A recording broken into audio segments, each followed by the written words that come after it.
Assalamualaikum warahmatullahi wabarakatuh. Hai para pencinta catur dan para caturmania, selamat datang kembali di Legenda Catur Dunia.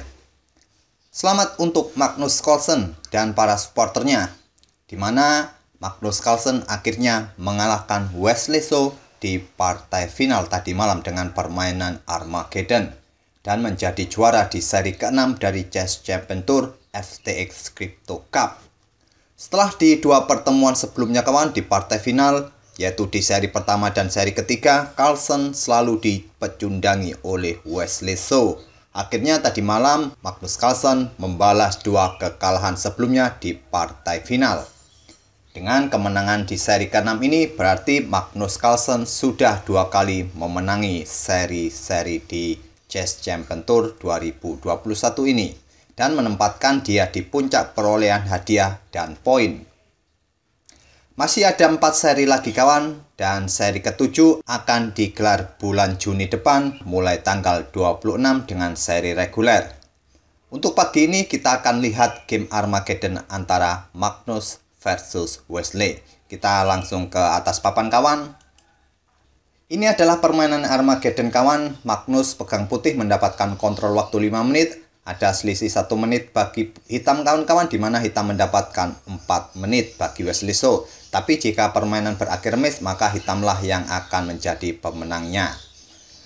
Permainan di hari kedua ini sangat ketat, sangat menegangkan. Dan tadi malam di permainan Armageddon ini, mereka terlihat mengganti setelan bajunya kawan dengan hanya memakai kaos oblong. Mungkin ini agar terlihat santai dan hilang ketegangan antara kedua pemain. Dan kita langsung ke atas papan. Carlsen bermain dengan pion E4, dibalas dengan pion E5 oleh Wesley So, kuda F3, kuda C6, gajah C4, kuda F6. Wesley bermain dengan variasi pertahanan 2 kuda. Carlsen tidak tergoda bermain dengan Fred Liver Attack, kuda G5. Dia bermain dengan variasi Giojo Piano, pion D3, gajah hitam C5. Carlsen rokade, Wesley menunda untuk rokade. Dia bermain dengan pion H6 mengontrol peta G5 yang biasanya diduduki gajah untuk mengepin menteri hitam. Carlsen melanjutkan dengan pion C3. Mempersiapkan pion D4 ataupun pion B4, nanti akan dilanjut dengan pion A4, atau juga kawan menyiapkan peta bagi gajah untuk bermanuver ke peta B3 terlebih dahulu untuk menghindari ancaman dari kuda hitam, sehingga gajah nanti bisa bersembunyi di peta C2. Wesley melanjutkan dengan rokade pendek. Sekarang pion B4, gajah mundur ke B6, sekarang lanjut pion A4. Kembali ingin menjepit posisi gajah peta gelap. Di sini Wesley simpel memainkan pion A6 membuka ruang bagi gajahnya.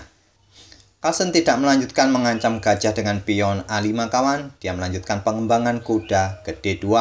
Dan Wesley pion D6 membuka diagonal peta terang gajahnya. Dan beteng digeser ke E1 oleh Carlsen, dibalas langkah kuda ke E7. Di sini ada satu game di database yang pernah dimainkan sebelumnya, di mana putih menjawab dengan langkah gajah ke peta B3 dan permainan dimenangkan oleh hitam. Tapi pada posisi ini Carlsen tidak bermain dengan gajah ke peta B3, melainkan bermain dengan pion D4 langsung menantang pion pusat hitam, dan kita dapati diagram baru atau variasi baru yang belum pernah dimainkan sebelumnya. Wesley melanjutkan tantangan Magnus Carlsen kawan. Pion E pukul pion D4, dipukul balik oleh pion C, selanjutnya pion D5, lanjut Wesley So kembali menantang pertukaran pion. Harapan Wesley So memainkan pion maju ke peta D5 ini kawan, harapannya adalah pion pukul pion. Setelah itu akan dipukul balik oleh kuda, dan kuda akan mempunyai posisi di peta D5 nanti di peta pusat, dan akan terbuka lajur E nantinya yang mungkin akan menggeser betengnya untuk beradu dengan beteng putih di lajur E ini. Tapi tantangan ditolak oleh Magnus Carlsen, dia mendorong pion E5, sama-sama memberikan ancaman bagi perwira masing-masing. Dan di sini Wesley melangkahkan kuda ke H5. Apabila pada posisi ini hitam melanjutkan langkah pertukaran pion pukul gajah di peta C4 kawan, Selanjutnya, putih tentu akan pukul balik kuda hitam dan putih mempunyai tempo menyerang perwira hitam kembali, yaitu kuda di peta E7. Dan kemungkinan besar hitam akan pukul pion F6 dan putih mendapatkan pion yang ada di peta C3 dengan kudanya. Dan tentu hitam akan mempunyai kelemahan di sayap raja nantinya dengan terbukanya lajur G, walaupun kuda bisa mengcover peta G6 nantinya. Jadi di posisi ini tadi, Wesley tidak termakan atau tergoda dengan pukul gajah. Dia melangkahkan kuda ke peta H5, selanjutnya gajah putih turun ke F1. Wesley melanjutkan langkah kuda ke F4. Kuda putih ke B3 membuka diagonal bagi gajah menyerang kuda. Di pick up oleh kuda di G6. Selanjutnya pion A5 menyerang gajah. Gajah mundur ke A7. Sampai langkah ke-16 ini terlihat gajah sudah sangat tersudut posisinya. Dan putih terlihat sudah mendapatkan penguasaan ruang di area pertahanan hitam. Magnus Carlsen melanjutkan pertukaran gajah petak gelap pukul kuda di F4 dipukul balik oleh kuda hitam. Selanjutnya menteri ke D2 menyerang kuda. Kuda mundur kembali ke G6 dan sekarang kuda ke C5. Lanjut Carlsen menggoda hitam untuk bertukar perwira lagi. Dan nantinya putih akan mempunyai pion yang cukup masif di sayap menteri, yang akan menjadikan hitam mempunyai masalah dengan pion B-nya nanti. Wesley So tidak tergoda kawan, dia bermain dengan pion F6. Dan selanjutnya Carlsen membalas dengan langkah gajah D3 menyerang kuda kembali.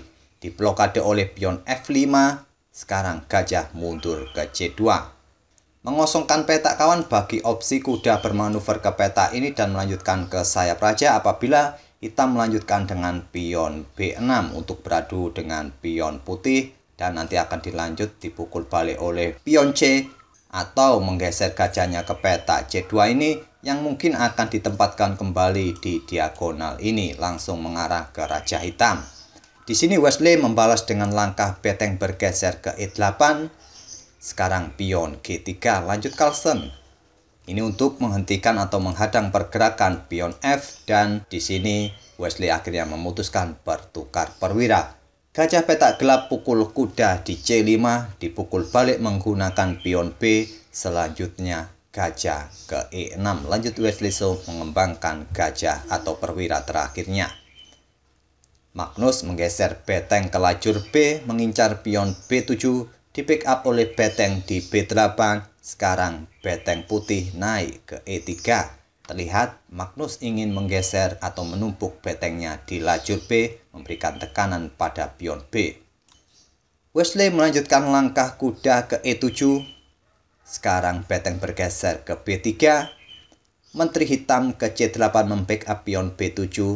Sekarang Magnus Carlsen memanuverkan kudanya lompat ke H4 dan beteng hitam digeser kembali ke F8 persiapan mendorong pion maju ke F4. Kuda lompat ke G2 memberikan pick up kontrol pada peta F4. Selanjutnya gajah mundur ke D7. Lanjut Wesley So. Terlihat persiapan gajah ini mungkin akan memblokade langkah beteng atau serangan beteng putih di peta B5 nanti. Carlsen melanjutkan pion H4. Tapi gajah hitam ke peta A4 kawan, ternyata gajah tidak ditempatkan di peta B5 menghadang pergerakan atau ancaman dari beteng putih ini. Dia ingin menukarkan gajahnya kawan. Setelah beteng turun ke B2, Wesley bertukar gajah peta terang di C2 dipukul balik oleh menteri dan Wesley So melanjutkan langkah yang kurang akurat dengan langkah kuda C6. Memang pada posisi ini kawan terlihat sangat sulit bagi hitam menemukan langkah terbaiknya. Ini adalah permainan blitz. Pemain tidak mempunyai banyak cukup waktu untuk menghitung langkah-langkah yang cukup panjang atau menemukan langkah terbaiknya. Jadi kebanyakan dalam permainan blitz, pemain hanya bermain cukup simpel kawan, bermain cukup taktikal, tidak terlalu posisional permainannya. Jadi pada posisi seperti tadi Wesley tidak menemukan langkah terbaik seperti langkah pion F4 ini. Ini adalah langkah terbaik bagi hitam. Walaupun terlihat di sini hitam mengorbankan pionnya kawan. Kemungkinan pada posisi ini kuda putih tidak akan berani pukul pion hitam ini kawan. Putih akan memukulnya menggunakan pion G. Jika kuda putih pukul pion ini, hitam akan mengorbankan pertukaran beteng pukul kuda dan nanti akan terbuka lajur G bagi menteri hitam meluncur ke peta G4 memberikan ancaman skak dan beberapa pion di sayap raja ini akan tewas oleh menteri hitam nantinya. Dan hitam akan mempunyai kesempatan untuk melakukan serangan balik atau tekanan balik. Dan kita coba visualisasikan saja kawan. Apabila pion F4 ini direspon dengan langkah pion pukul pion, selanjutnya menteri akan ke G4, beteng putih akan pukul pion B7 dipukul balik oleh beteng hitam, dipukul balik oleh beteng putih, dan selanjutnya dengan variasi ini kawan. Dan pada poin di titik ini, hitam mempunyai kesempatan untuk melakukan skak yang berulang untuk mendapatkan permainan remis. Jadi variasi ini memang terlihat sangat panjang kawan bila diestimasi. Oleh karena itu pada posisi seperti ini tadi, Wesley bermain dengan langkah kuda ke C6 dibalas dengan langkah menteri ke peta C3 untuk melindungi pion dari ancaman kuda ini. Sebetulnya langkah menteri putih ini ke peta C3 merupakan langkah yang kurang akurat jika dalam permainan normal kawan. Langkah terbaik adalah melangkahkan kuda ke peta F4. Jika kuda pukul pion ini, selanjutnya menteri bisa digeser ke peta D3 untuk mengancam kuda ataupun pion yang ada di belakangnya. Di sini Carlsen memilih langkah menteri ke C3 dibalas dengan langkah pion G5 sekarang oleh Wesley So. Kembali sebuah langkah kesalahan dari hitam. Pion H pukul pion G5 lanjut Carlsen dipukul balik menggunakan pion H, selanjutnya pion F4. Carlsen kali ini menantang pion hitam, tantangan ditolak. Hitam memainkan raja maju ke G7, dibalas raja putih maju ke F2, dan sekarang beteng digeser ke H8 oleh Wesley So. Dan Carlsen bermain dengan pion F pukul pion G5 dan beteng hitam naik ke H2 mengepin kuda agar kuda tidak bebas lagi melakukan pergerakan di langkah berikutnya, dan mungkin di langkah berikutnya akan menggeser menterinya ke lajur H dan akan memberikan tekanan lebih bagi kuda G2 ini. Direspon oleh Carlsen dengan langkah menteri ke F3, melindungi kuda dari kemungkinan menteri hitam yang akan bergeser ke peta H3 nanti, juga memberikan tekanan pada pion F5. Wesley pukul pion D4 mengancam menteri. Menteri pukul pion D5 dan kuda kembali ke C6, sekarang pion E6 lanjut Carlsen. Menteri hitam ke D8 menantang pertukaran. Carlsen tidak ingin bertukar di peta D8, menginginkan pertukaran di peta D7 sekarang. Menteri pukul menteri dan pion pukul balik menteri hitam, dan beteng hitam digeser ke D8, beteng putih digeser ke D2 melindungi pionnya. Dan sekarang kuda lompat ke E5, memberikan tekanan atau ancaman bagi pion D7 ini. Kembali langkah yang dibuat oleh hitam ini langkah yang kurang akurat kawan. Sebaiknya kuda tadi pukul pion yang ada di peta A5 ini untuk melindungi pion yang ada di peta B7 terlebih dahulu. Tapi Wesley So melangkahkan kudanya ke peta E5, dibalas Carlsen dengan beteng pukul pion B7. Dan selanjutnya akan kembali pukul pion C7, dan posisi putih sudah dalam ambang kemenangannya di langkah ke-43 ini kawan. Di sini Wesley So melanjutkan langkahnya dengan langkah raja ke G6. Tidak berani pukul pion D7 ini kawan, karena apabila langkah ini yang dipilih oleh hitam beteng pukul pion, selanjutnya akan kehilangan perwiranya kembali, yaitu kuda di peta D7 nantinya, karena otomatis mendapatkan pimpinan dari beteng putih ini karena jarak raja untuk melindungi kudanya sudah sangat terlalu jauh kawan. Dan pada posisi ini tadi Wesley hanya bermain dengan raja ke G6, selanjutnya beteng pukul pion C7. Di sini di langkah ke-44 Wesley So menyerah. Dan di langkah berikutnya putih akan mendorong pion maju ke peta C6 dan nanti beteng akan ditaruh di peta C8. Dan coba lihat kawan, emosi Magnus Carlsen yang berhasil mengalahkan Wesley So di seri ke-6 ini sangat emosional.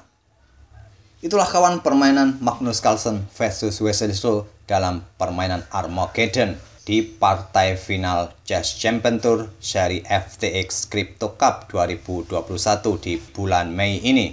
Semoga permainan atau ulasan-ulasan dari legenda catur dunia dari partai-partai FTX Crypto Cup seminggu terakhir ini kawan bisa menghibur kawan-kawan semua, dan kita akan lanjut lagi untuk mengulas partai-partai legenda catur lainnya di video berikutnya. Kita akan bertemu di video-video lainnya kawan. Terima kasih. Wassalamualaikum warahmatullahi wabarakatuh.